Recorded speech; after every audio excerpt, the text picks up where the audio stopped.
We are awaiting a speech from President Biden right now from the Rose Garden. It's expected to happen any minute. And the president's set to reveal his administration's plan to raise tariffs on Chinese tech. This includes a new 100% tariff on electric vehicles.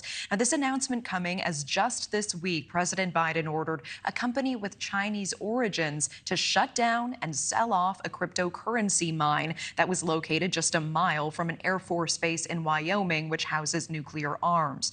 And NewsNation Washington correspondent Kelly Meyer live for us at the White House right now. And Kelly, these are the kinds of moves that perhaps were more typical under the previous administration. So what's behind President Biden's new approach to China?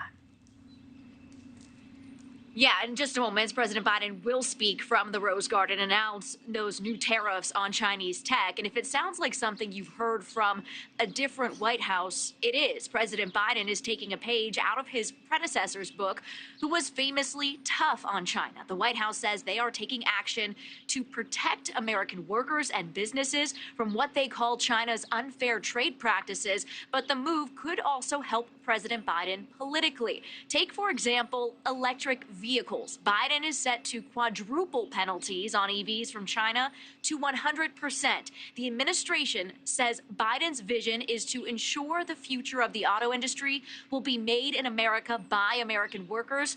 This could help Biden in states like Michigan, a major auto hub where Biden could use a leg up. He's polling behind former President Donald Trump and facing a challenge with uncommitted voters in the state that are protesting Biden's support for Israel and its war against Hamas. Trump earlier speaking outside the courtroom in New York City, slamming President Biden on EVs and President Biden's latest move on China. Take a listen. On the electric vehicles that Biden is pushing down everybody's throat, even though people don't want them, he wants to put a big tariff on China, which is a suggestion that I said, where have you been for 3.5 years? In Michigan, the auto industry is doing very poorly because jobs are starting to leave. We're losing. You know, with the electric vehicle mandate, they're going to be made in China. They're all going to be made in China and also in Mexico, owned by China. Trump is trying to court auto workers, though the United Auto Workers Union already endorsed President Joe Biden. The union saying it applauds today's decisive action from the White House to ensure that the transition to electric vehicles is a just transition. Biden is also set to unveil higher tariffs on Chinese electric cars, semiconductors, and other goods imported from China to level the playing field, they say.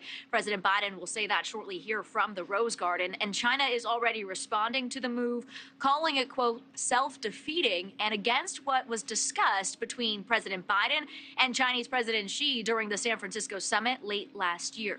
Natasha. Interesting. Kelly Meyer live for us at the Rose Garden. We appreciate it. Thank you. Thank you for watching. Go to newsnationnow.com to find News Nation on your television provider. And don't forget to click the red subscribe button below to get more of News Nation's fact-driven, unbiased coverage.